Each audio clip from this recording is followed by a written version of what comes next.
मैं सबसे पहले विश करना चाहता हूँ मेरे पूरे तिप्रासा को on the occasion of Kokborok day. आज लेकिन मैंने कुछ चीज़ देखा है जो मुझे देखकर बुरा भी लगा और एक चीज़ मुझे बोलना भी था। सब जगह में प्लैकार्ड बांग्ला लैंग्वेज में था, जबकि हम चाहते हैं कि हमारा कॉकबोरोक कोई और स्क्रिप्ट में लिखा जाए। ये बेइज्जती है।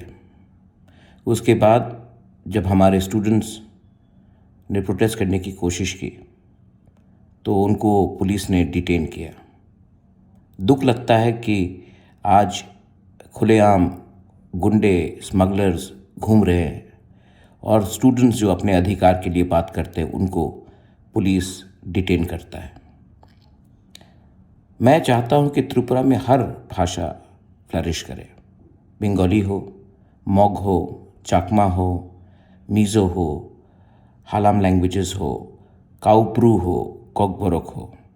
लेकिन अगर हमें ज़बरदस्ती किसी और स्क्रिप्ट में परीक्षा देने का एक प्रेशर दिया जाता है तो एक ना एक दिन ये प्रेशर कंट्रोल से बाहर हो जाएगा। मैं चाहता हूं कि तिप्रासा लोग समझें कि अगर हम लोग ज़िंदगी में आगे बढ़ना चाहते हैं तो हमें अपना अधिकार मिलना पड़ेगा। कोई बाहर का हमें दबाव नहीं डाल सकता कि हमारा बच्चा का भविष्य क्या हो।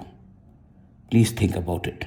आज कॉकबोरोक डे है, कल कुछ और हो सकता है, लेकिन ये फाइट हमारे अधिकार के लिए, हमारे भविष्य के लिए, हमारा नेक्स्ट जनरेशन के लिए चलते रहेगा।